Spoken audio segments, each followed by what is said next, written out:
Welcome, everyone, to RB1 Colon Fantasy Football Podcast, part of the Fake Teams Podcast channel. I am your humble host and full supporter of the New England Patriots Tank for Trevor movement, Pete Rodgers. And I am joined by all of the guys. We have resident old man and the duck father, Clark Barnes, the working girl and keeper of keys and grounds at Buccaneer Bandwagon, Jordan Smith, and ginger clean-shaven man and political wildcard, Nick Butterford. Guys, how are we doing today? Doing great, Pete. Good, Pete. How you doing? Well. I am doing very good. We will jump into obviously some NFL drafts and winners and losers, excuse me. Before we do, though, we have a little bit of news that we'll cover, but I want to just quickly, Jordan, I just want to give you the floor for a hot second because I don't know if you were planning on touching on this, but I feel like I know Becca had a lot of emotion that she needed to vent on our post-draft recap.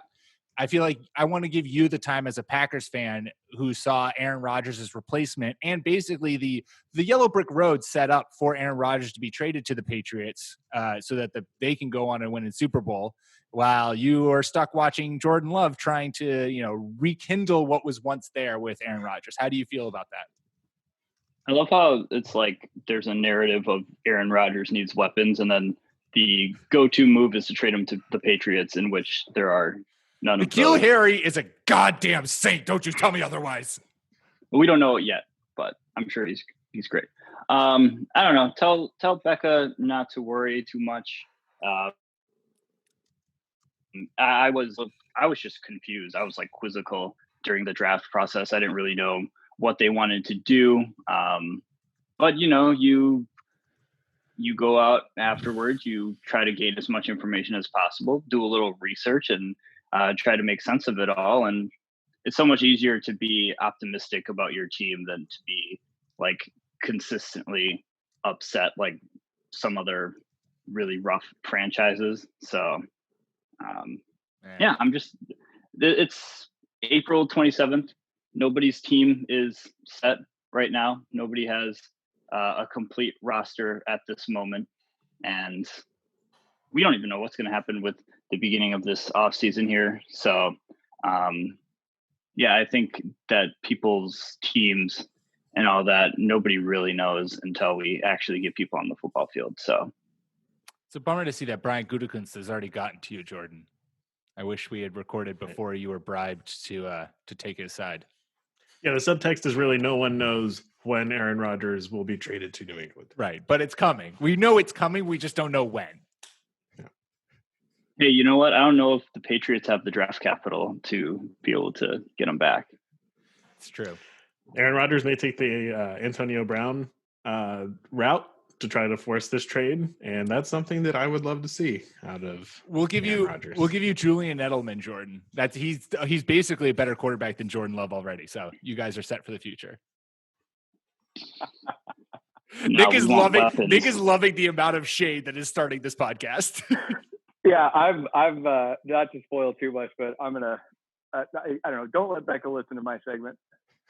Oh no, she was equally furious that a quarterback was taken with the first round pick, and then they went running back in the second round pick. Which, bye Aaron Jones, who is a free agent at the end of this year. But yeah, obviously we're going to give winners and losers for the draft with a major fantasy emphasis. Obviously, we are a fantasy football podcast.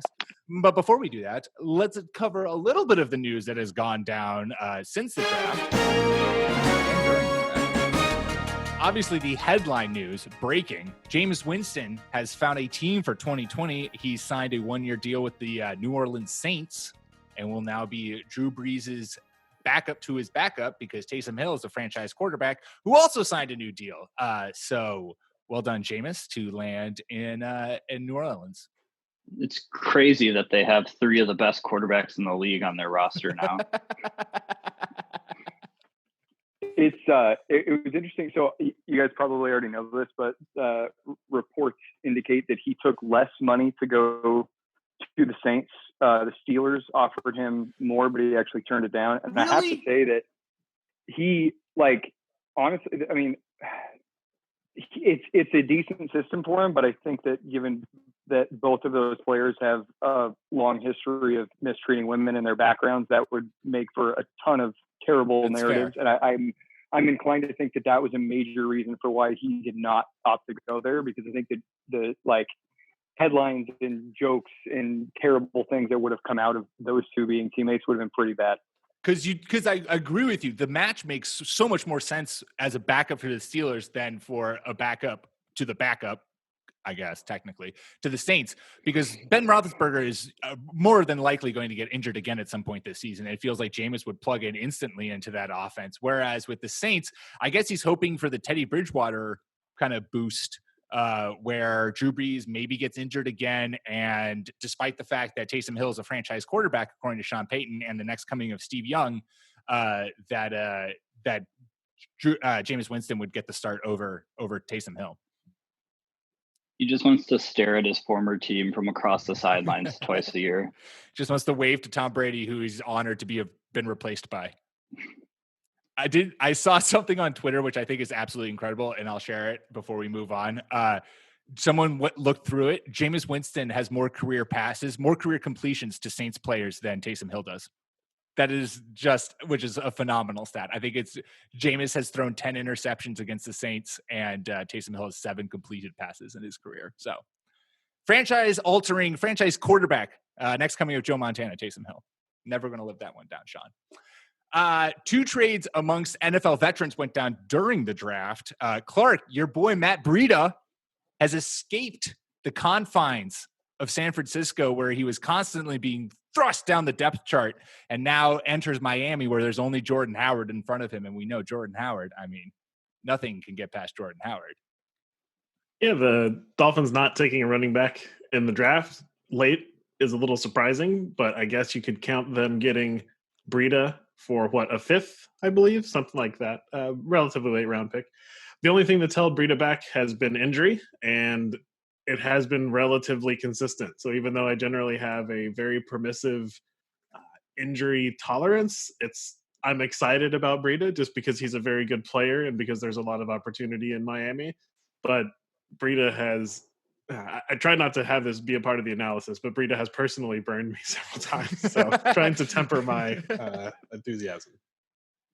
I think this is a super cool fit, and it's wild how like one single occurrence ends up, all of these dominoes end up following. So the Dolphins had basically turned in their card for DeAndre Swift, and then that corner that they wanted, they realized he was going to fall, and so they opted. They traded back a couple picks or something like that. I don't remember the exact occurrence, but basically they went, oh wait, no, a more important position is going to be available. They passed on Swift, got their corner, and then ended up floating the 5th for Breida. And it's Matt Breida for a 5th is a steal if he's healthy. I think it's incredible. Yeah, I mean he's kind of the exception to the rule for like you don't pay veteran running backs. He's on.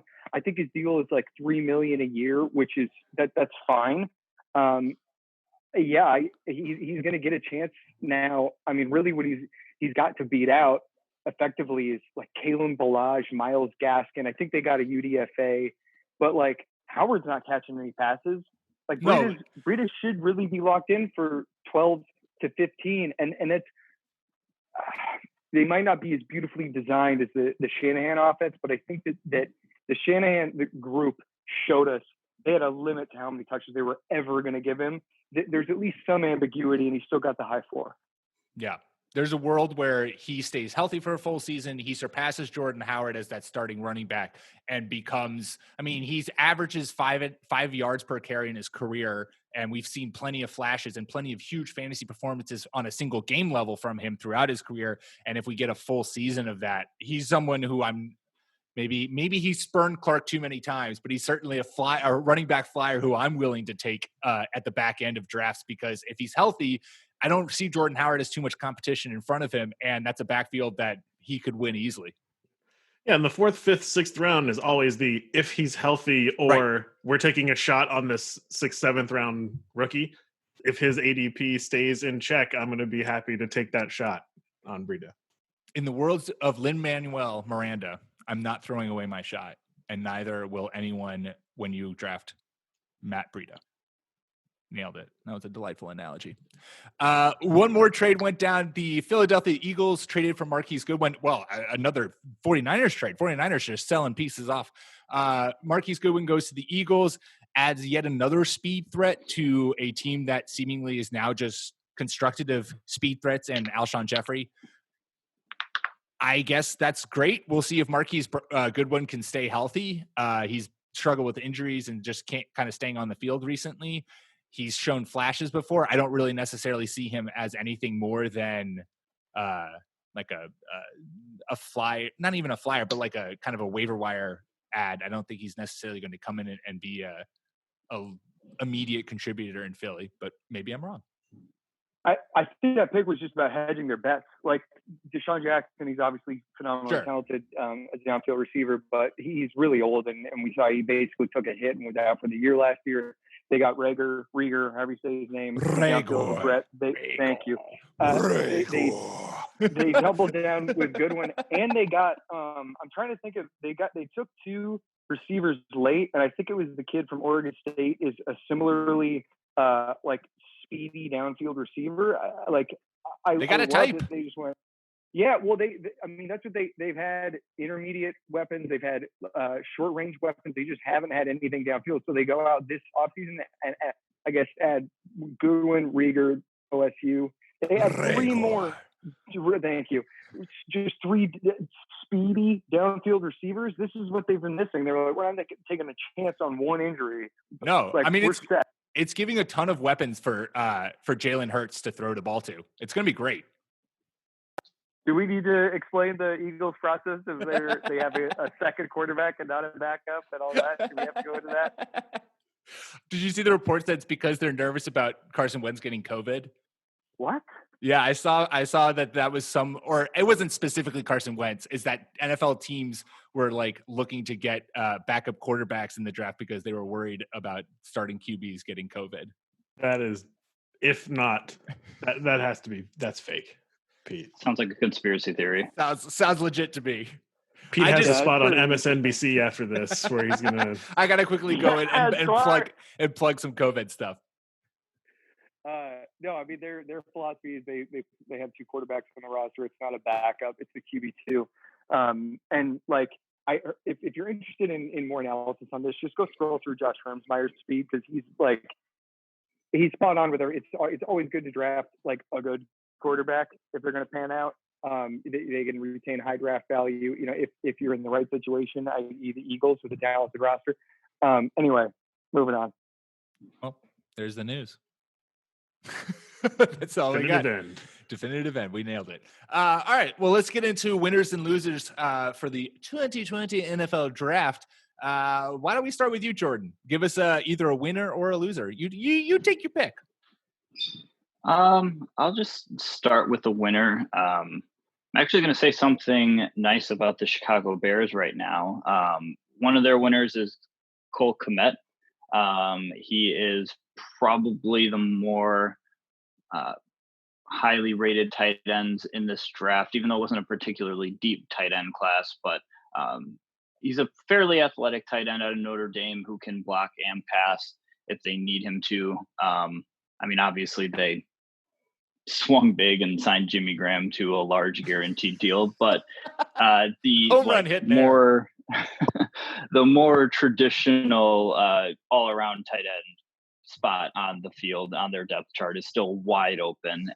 So I already see him being more valuable in terms of fantasy options than Jimmy Graham. And, the tight end position, we've been harping on this for like 2 years now, beating this dead horse until it is pulpy, that there's not a lot of depth for tight ends not a lot of depth for tight ends as far as fantasy options. So, you know what? Sometimes you got to swing big, and Cole Kmet might, depending on how his offseason goes and all that stuff, we could see some big things from him. Are you not worried about the Bears currently having 10 tight ends on their roster?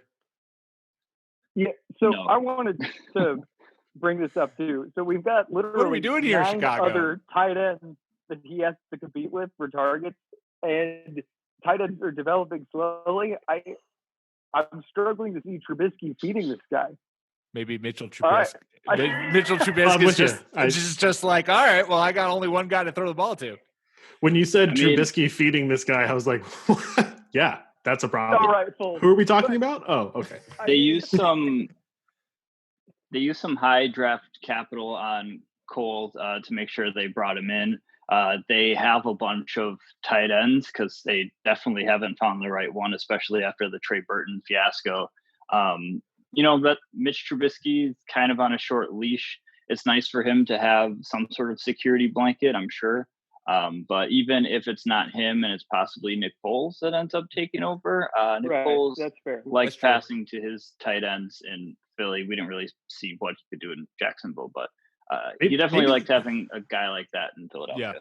Maybe they're just going to pick a position each year. So last year was kicker.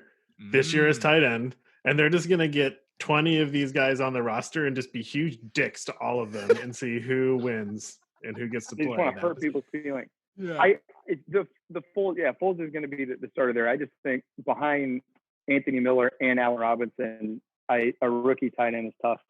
That being said, though, I mean, Matt Nagy's offense certainly accentuates the tight end position. I mean, we saw Travis Kelce thrive when he was coordinating there. And I know that's partially Andy Reid, but still he's coming from that same kind of offensive structure. So we know tight ends can do things in this offense. And Jordan's right. They haven't been they haven't found the right one. Clearly that's what happens when you have 9 on your roster and you draft one in the second round.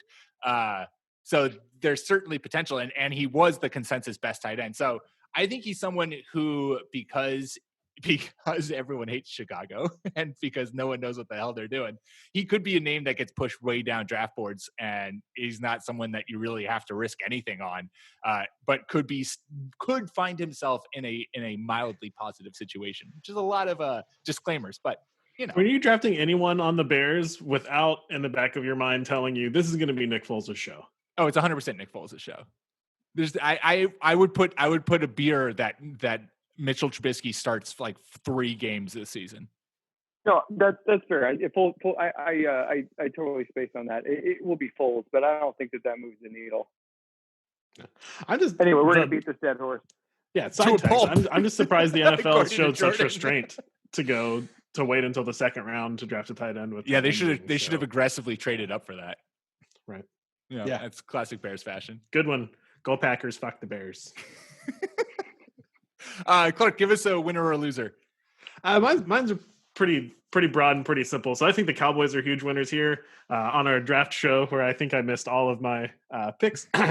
Well, one of the things that I brought up was building on a strength for the Arizona Cardinals taking CeeDee Lamb. So the CeeDee Lamb fell to the Cowboys, and that gives them Amari Cooper, CeeDee Lamb, Dak Prescott, and Ezekiel Elliott behind still a good, very offensive line.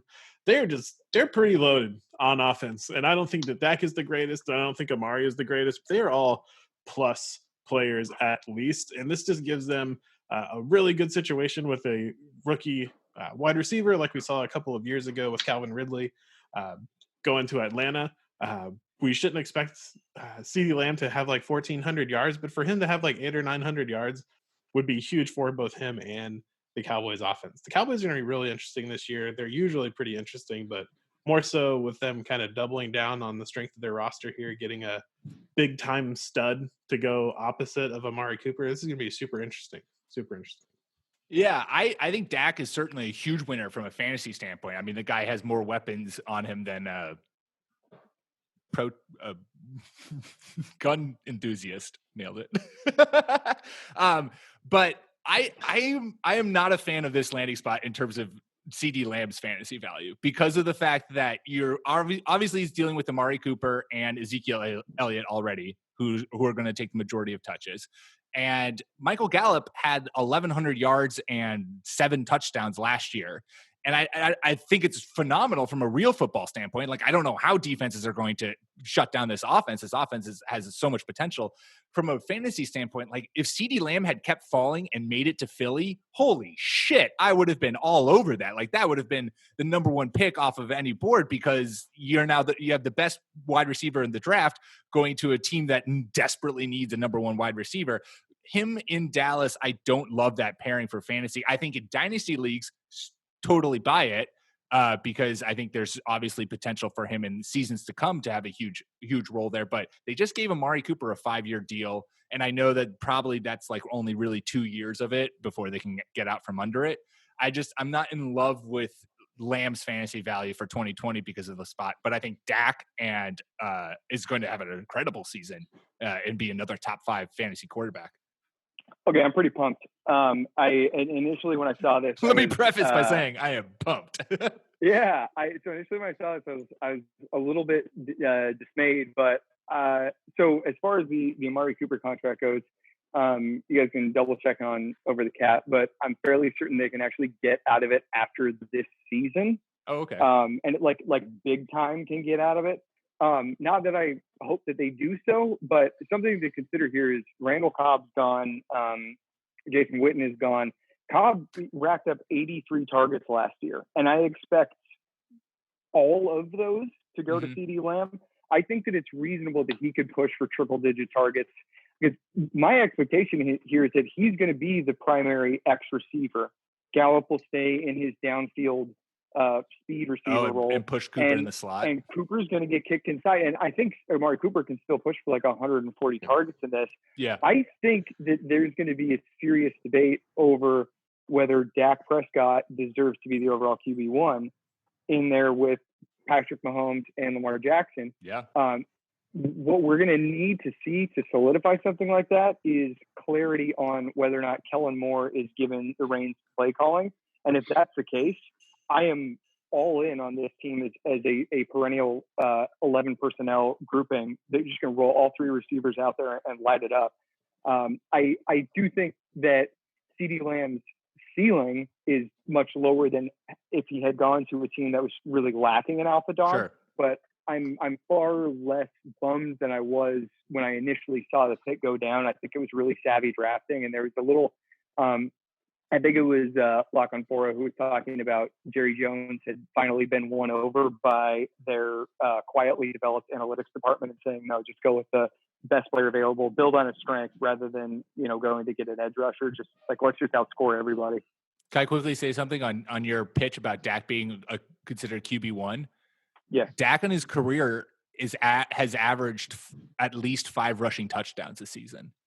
So Dak has always been a fantastic waiver wire pickup that you look at his year-end rankings and think, what the hell? But he has been maddening to own for the past couple of years because he has a drought of games where he just scores nothing. But he's fine. And he really likes to throw to the tight end who they don't have anymore. And so I think with Amari Cooper and CeeDee Lamb being able to play inside and interchange there, I think that that's really going to give the offense an element that that they've been missing. And like to note on what you said, Nick, Kellen Moore seems to understand that Ezekiel Elliott can catch the football pretty well, and that you should utilize him doing that. So a lot of shorter targets, which may open things up for Cortland Sutton. Sure. I just so everyone knows, I hate that I'm speaking positively about the Cowboys, but like this is pretty exciting stuff for them. I mean, what's funny is like I think that this team could really take some steps if they just traded Zeke and employed Tony Pollard as their RB1 and just gave him like 9 targets a game. Let's just do a Zeke. Let's do a Zeke Leonard Fournette swap. Call it even. No, that's true. We don't need to get worse in the department in the backfield.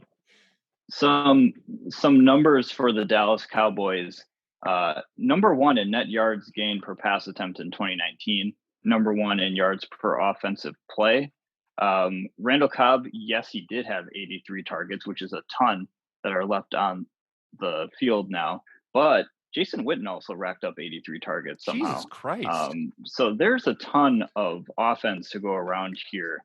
And with the unexpected retirement of Travis Frederick, the offensive line just isn't the same ground and pound offensive line that they're just going to bully people anymore. I think they might have a few gaps. So passing is probably going to be their best option going forward. I hope that's what they want to do.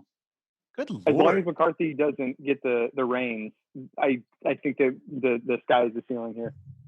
Yeah, wow.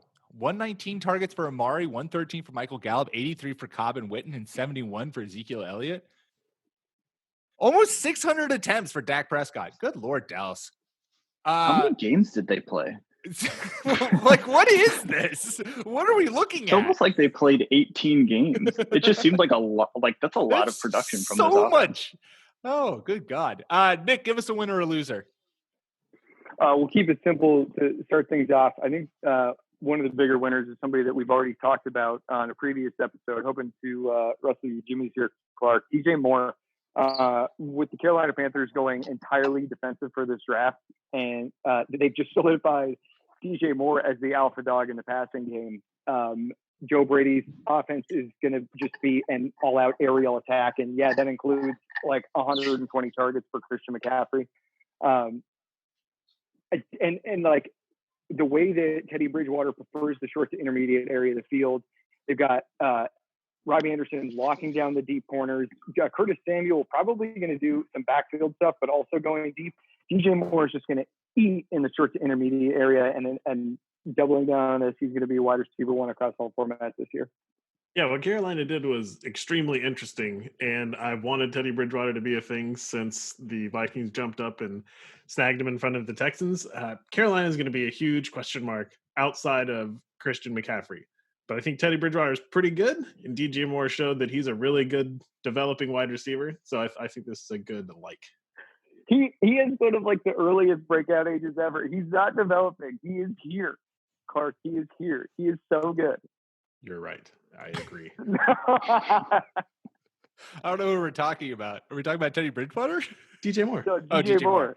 Yeah. Did I hate it on him? Like I think things got out of hand with liking DJ Moore last year, and I think that I was semi-vindicated on that. But he's good.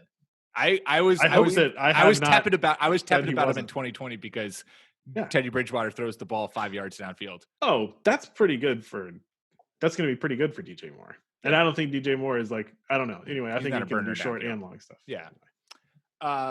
Cool. All right. Before we move on, let's take a quick ad break. All right, we're back. Got more winners and losers for you. Jordan, give us we'll start rattling through these a little quicker. Jordan, give us another winner or loser. Another winner, I'm going to go with Michael Pittman Jr. For the Indianapolis Colts.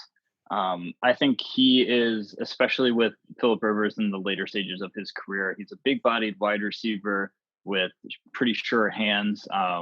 So it's nice to have a guy who has a pretty decent catch radius with a quarterback who threw 20 touchdowns and 17 picks last year or something like that, or it might have been 20 picks and 23 touchdowns. I can't remember, but it was a lot of picks. So having a guy like that on the field is kind of a compliment to T.Y. Hilton, who's still around. And just in terms of opportunity, I'm sure he'll fight a little bit with Paris Campbell. Is that Marcus Johnson guy still there? I don't know. They let Eric Ebron walk away too. So I'm pretty excited for Michael Pittman just being able to get a chance right away and maybe even be a little bit better of a like Mike Williams type player for Phillip Rivers. My entire Devin Funchess hype train from last year has now been rebranded as the Pittman hype train because I think that's going to fill the exact same role. And the Colts have been looking for a number 2 wide receiver along T.Y. Hilton. T.Y. Hilton also hasn't had the best injury track record recently. If Pittman can stay healthy for a full season, I think that he has a great chance to produce wide receiver 2 numbers in terms of fantasy. And I think he fell into a perfect spot because we know Phillip Rivers at this day and age loves to just kind of throw the ball up for grabs. And it's helpful to have a guy who's 6'4". Yeah, I won't be surprised if he ends up kind of producing like a tight end, just sort of as being their designated red zone threat. I think the Mike Williams comp is pretty fair. I expect Paris Campbell to take kind of a big step, and I think this might be a bit of an evenly spread out target share between the 3 starting receivers with Campbell, T.Y. Hilton, and Pittman. But yeah, I think it was a pretty decent landing spot. And if the 2018 Dallas Cowboys can tell us anything, everyone can get triple-digit targets and we'll still be fine. Clark, what about a winner or a loser from you? So this is a pretty obvious one from a team that had some of the most draft capital in the draft. I really like what the Dolphins did, getting Tua, I was huge on him. I was looking up some things just to, I had already thought of what my point was going to be. Clark just flexing the old research muscles. Found some numbers that supported what I already thought. So in his sophomore year, before his injury, 3,966 yards passing, 11.2 or 12.8 yards an attempt, air yards per attempt. I think that's what that is. 43 touchdowns and 6 interceptions. I think Tua is just fantastic. The only concern with him is an injury concern, and that's kind of the biggest concern of all, because no matter who you get, no matter how good you are, if you can't stay on the field, then you're never going to see it. But I like that they were bold and that they went with Tua here. They picked up a tackle, Austin Jackson, that went a little higher at, I think, their first-round pick, around 17, than what he was projected as. But one little nugget I saw is that he is 20 years old, and people were projecting him to be a first-round or early second-round pick. So getting someone at that age that's performed so well at a pretty big school, USC, I think is really good for them. Really, really excited for the Dolphins being fun this year. I think I kind of missed out on the Cardinals being fun last year because I just got tired of everybody saying how great Kyler Murray was going to be. I've decided not to do that this year and get excited about the Dolphins. I think that they're going to be good. They proved to be pretty scrappy last year, and this year I think they've moved a lot of talent onto that team. So it'll be interesting to see how far they can go. Yeah, this is going to be a really fun team to watch. And one guy I just want to single out that I think is a huge winner is Preston Williams. I think, correct me if I'm wrong here, they didn't draft any wide receivers, which is a massive vote of confidence for both Preston Williams and Devontae Parker, obviously. I think Parker is like locked in wide receiver one in fantasy, top 12 option. But Preston Williams looked so good in the time that he was on the field before he got hurt last year. And I'm excited about him as like a high-end flex or wide receiver too. Mike Gesicki, he's I think they're figuring out how to use him as just like the New Orleans Saints Jimmy Graham, or stop trying to make a play tight end, put him out, line him up as a wide receiver most of the time, and I think that he'll take a leap in the receiving game too. But like, I am really excited for Preston Williams, and I think I'm excited for Tua as well. I think that they put on one of the best smoke screens I've ever seen in the lead up to the draft, but I think I kind of want some Ryan Fitzpatrick, just devil-may care balls flying all over the field to the 2 wide receivers for this year. Like, let's let Tua just, which they might do because of the fact, like, who knows what this season is going to be, given like the fact that there is COVID and that we're all kind of temporarily shut down. Like, who knows what the NFL season is going to be? It could be a shortened season. It could not happen. So I wouldn't be surprised if Miami is like, look, this season is fucking weird. Let's just ride with Fitzpatrick, give Tua a whole year to like get acclimated to the NFL, get everything fully healthy, fully comfortable. He can take hits in practice or take, whatever, but not risk the franchise on a season that's who knows what's going to happen in it and is already going to be weird from the get-go. Yes, I agree with that. Yeah, I mean, assuming the season starts on time, it seems odd to say that the number 5 pick not playing immediately would be a bit of a wouldn't be a bit of a surprise, but would it be horrible to play Fitzpatrick, get his 3 amazing games out of him, right? And then when he has meltdown game, well, then okay, now it's time for Tua to come in. Fitzpatrick's pretty good. You can't stick around in the NFL for that long without having some talent. Now, I'm not saying he's like a top 10 QB of his era or anything like that, but he's fairly good. Like, if I was a Bears fan, I'd much rather have Ryan Fitzpatrick than anything else they have on their roster. And there's like a dozen other teams out there that you can say that for. But just how many digs can we get in at the Bears quarterback position? Yeah, fuck Bears. But I think that Ryan Fitzpatrick is sort of a special kind of mentor for aspiring quarterbacks, because like Russell Wilson always talks about, you have to have amnesia to play the quarterback position. Like, you have to immediately forget when you screw up. And Wilson obviously was able to do that, throwing the pick against the Pats in the Super Bowl. Had like that could have ruined a lot of careers. Like, well, he hasn't made it back to the Super Bowl, so his career is pretty much okay. Yeah, no, that's you're right. And so anyway, I think that the way that Ryan Fitzpatrick is like another interception, it just doesn't matter to him. I think that can be a special kind of mentality to put onto a young developing player. And as far as like when he starts, the Dolphins have shown that they are a highly intelligent team. They are willing to tear the whole thing down and start it over. I think they've shown repeatedly they're willing to make the right decision, even if the right decision is a hard one. So I don't think that they're going to roll through out there until they need to. I don't think there's going to be any like, we put this amount of draft capital into him, he needs to get on the field. Why wouldn't you just see how the offensive line is going to go? Yeah, because you're not going to be able to see it for the first preseason games. Like that's not going to work.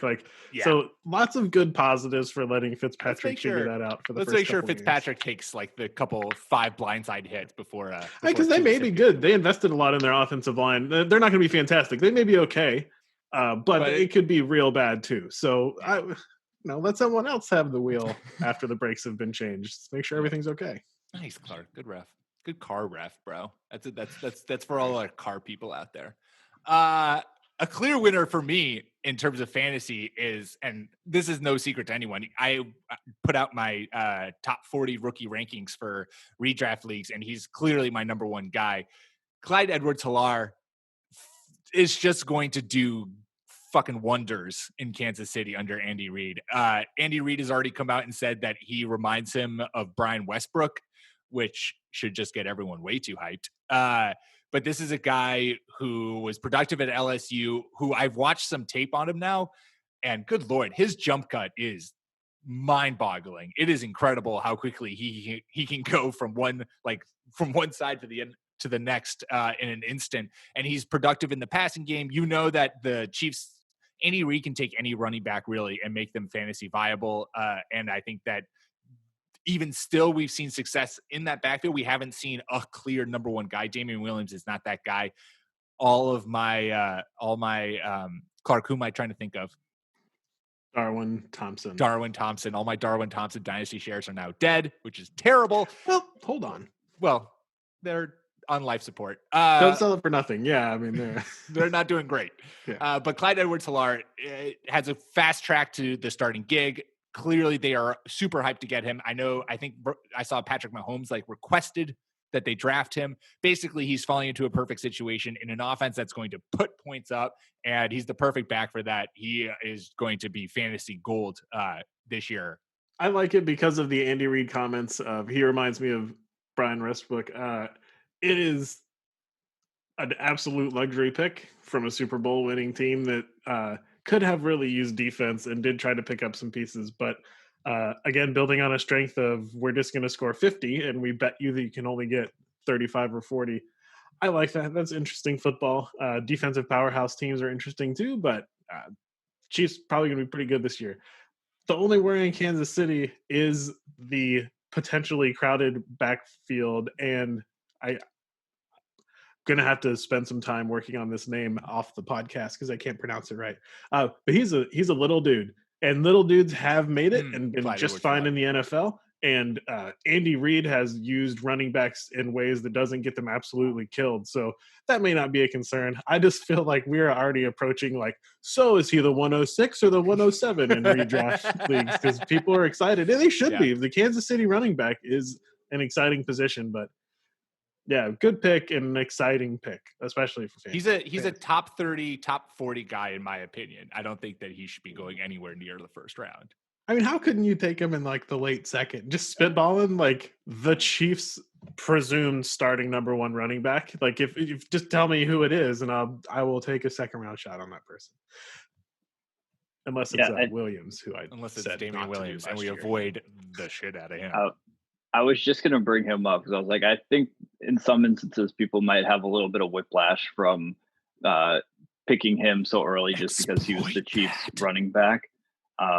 My concern with good old CEH, it's better called than that. That's good. Is that how you say it? CHE, we should put those around. Yeah. But I was a little bit concerned on where he would go and what would be the best fit for him, because I believe he had 3 yards per rush before contact at LSU. So he benefited quite a bit from having a really talented team, but guess what? He goes to an incredibly talented team in Kansas City. So like Clark alluded to, Andy Reid has done a good job of keeping running backs pretty clean. So I wouldn't worry too much about him. it's a matter of how much you believe. You got to think that even though it's a luxury pick, it's a first round running back, so you just kind of got to go like, well, they picked him for a reason, so I hope they use him for a reason. So I was pretty high on Clyde Edwards. I will put my pronunciation against yours, Pete. I believe it's Clyde Edwards-Helaire, but like hilarious. There you go. All right, well, we'll just call him Belair. Belair. Well, if we The just call Prince of them Helaire.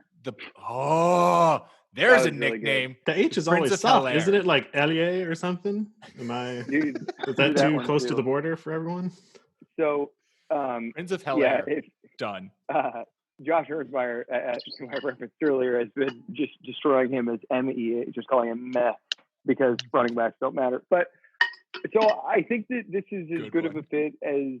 Thank you on behalf of Hertzmeyer. I think that this is almost as good of a fit as there could be. I think that the Bucs would have been better. I'm not willing to say he's getting the starting gig over Damian Williams. I think that there will be a committee. I think that Damian Williams will start the season as the 1A. And I think that Edwards-Helaire has a good shot at taking the 1A by the end of the year. But I am probably going to be zagging on this one. And I'm speculating on what their ADPs will be. And I think that you'll be able to get Damian Williams a bit later. And I'm probably going to take him, roll with him for 6 weeks, and then figure it out. I really like the spot, but I don't think that he is just going to immediately unseat Damian Williams, because if anything, what you have to be able to do when you're playing in an offense like this is pass protect the quarterback. His passing game chop. 5'8", that's hard to do. So he's 5'7", I think 207, and I'm not worried about that really. But you don't have to though. You just leak out, and then you're the outlet. Andy Reid has not spent a whole lot of time worrying about protecting the quarterback. His protecting the quarterback is let's get 7 receivers out there. I know that's illegal, but let's do that. That's fair. Throw it to someone. Let's break the rules. I think he's going to have to earn it. And now I think that I agree completely. Perfect fit. I think he's like, this is a perfect fit, but I do think that Damian Williams is going to be more of a factor, and that these guys might be like 17 combo of like Rex Burkhead and James White, or Deion Lewis too during that time frame, like where both of these two are like viable flex plays every week, and one of them's going to have a better. One of them will stand out more as a rusher, one as a pass catcher. They'll both catch passes, but we'll be able to figure out which one will have better weeks. Anyway, I also do just want to say, if this is true that they let Patrick Mahomes make their first pick, you guys, that's bad process. The result might end up being okay, but that's really bad process. And Andy Reid, please don't do that bullshit again. Don't let your quarterback just be like, I'm going to have this player. That is not good team building. Hey man, oh my God, we didn't even touch on this during the news. Whew, terrible job by me. Gronk's back in football, talking about quarterbacks dragging players to their team. I know Clark's excited to draft him in the first round. Clark is trying to play this off that he won't do it, but he's really nervous. He's going to do it. Okay, maybe end of the first round, maybe. This is how it starts. Clark is so nervous. It's okay. It comes back, so just get your guy. Yeah, get your man. Nick, give us a winner or loser. Okay, just a brief news note. I think I might be more pumped than, as far as trades go, Trent Williams going to the 49ers. That is a sick match. Yeah. Like, holy crap. Well, that's amazing. We all know that you're participating in Jordan's offensive line fantasy league, where you get all kinds of fantasy points for cut blocks and pancakes. And so Trent Williams rapidly ascending to a 101 pick. So back in the day in 2002, I mentioned this on the last show, NFL Street, it was a formative experience for me. And you could draft offensive linemen. You could draft any player and put him at any position. It was 7-man offenses. My buddies and I would play this. It's really bad. We called it fats. And you were only allowed to draft fat offensive linemen. And you had to play a full game with only the offensive linemen. Anyway, good way to bet $1 and waste an afternoon. Anyway, what did you ask me? What was my next player to talk about? It is pulling up my notes here. We'll save the best for last. Number 2 is Keyshawn Vaughn, who I will just anoint as the lead running back in the Bucs backfield. Ronald Jones is still going to get some rushing work because he's a decent rusher. He just, for a million different reasons, was compared to Jamal Charles, and that was a terrible friggin' comp.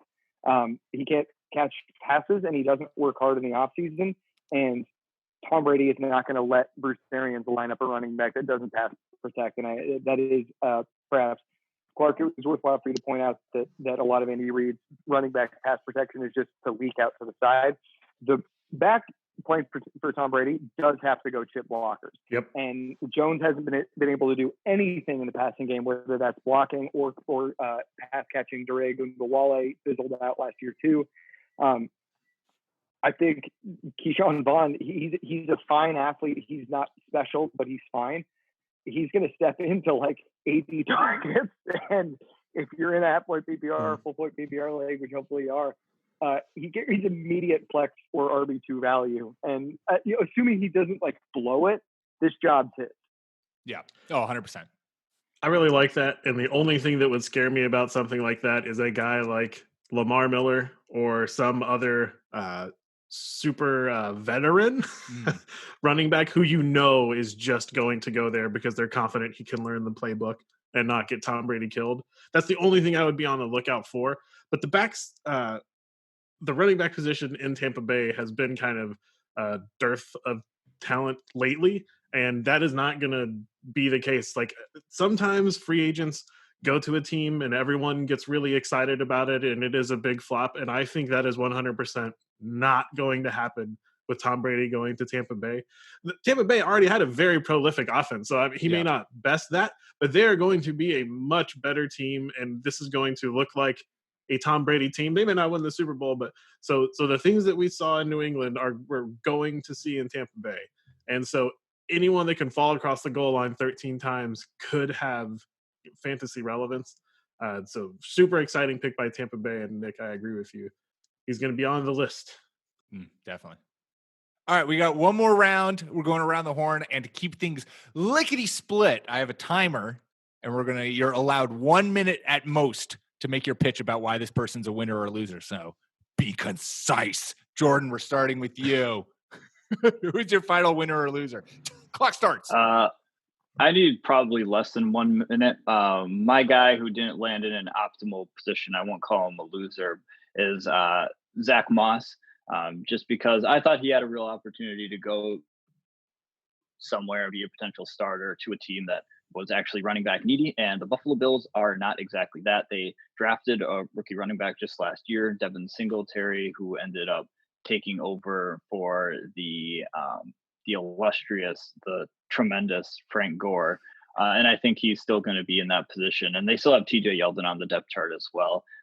Not quite as prolific as the starter, but I mean, he's been there. He knows the offense. He'll probably get first crack at backup running back.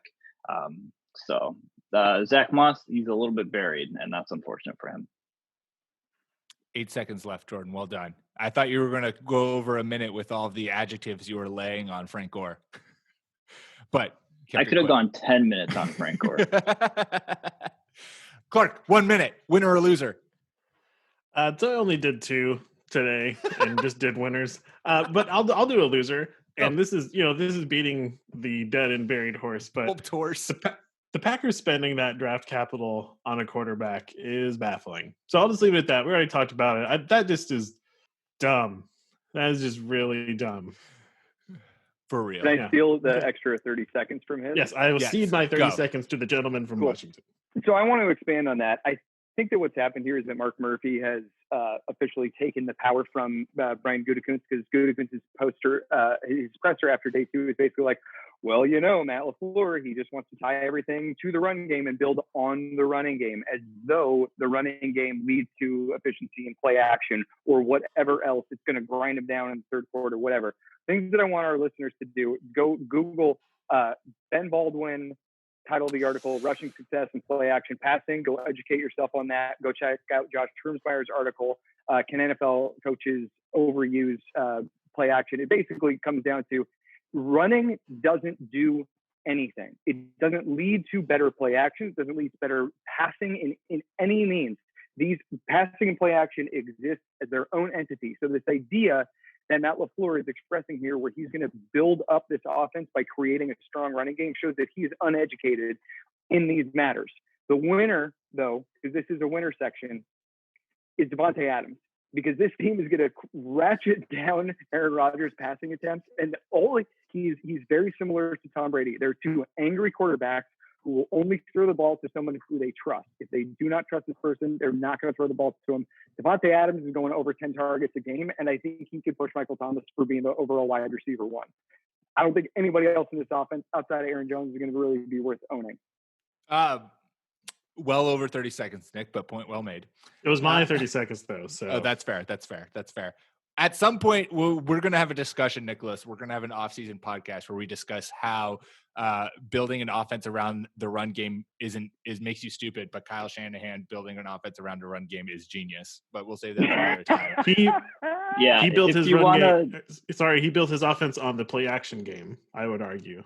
And not if you want to understand how the LaFleur offense is looking and how he wants it to look, you just have to study the San Francisco offense because they're cut from the same cloth.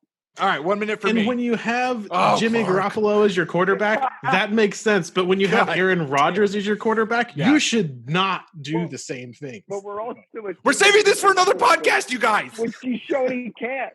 He doesn't know what he's doing. All right, 1 minute for me. God damn it. Go Ravens. Patrick Queen. Good pick. That's a great pick. All right, 55 seconds for me because I already started the clock like an idiot. Winner, Chase Claypool going to the Steelers, because I know people like to think that there are other people in his way. It's basically Juju Smith-Schuster, and they needed another wide receiver. Chase Claypool is 6'4", runs 4.2 or whatever crazy insane shit he posted at the combine. But it's also just this feels very Steelersy to me, where they're able to just like magically pull wide receivers out of a hat. And getting someone with this physical talent at this size, I think he's going to be a flex tight end guy. I don't know what their exact role is for him, but I think he's going to be someone who comes in and is able to produce season one. He's a dynasty stash, IMO.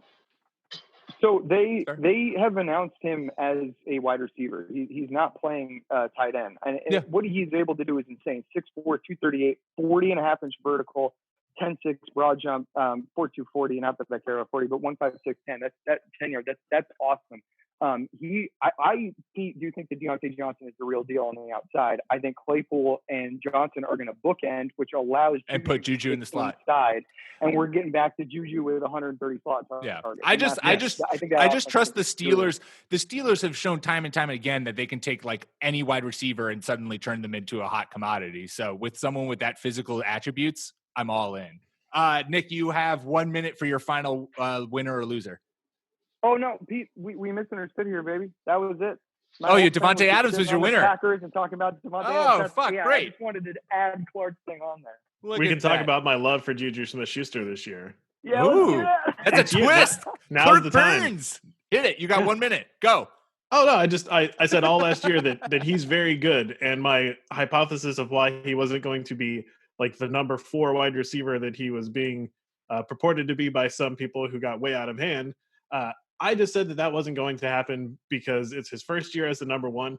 Some things happened that totally were not my hypothesis at all that would make the end look as though I was correct, but I wasn't. Like, there were injuries and he got hurt. And so like, he's just really, really good. And I think I got bailed out last year by Duck Rodgers or whatever playing for a few games. And so it looked as though I was right. I'm really excited for Juju this year.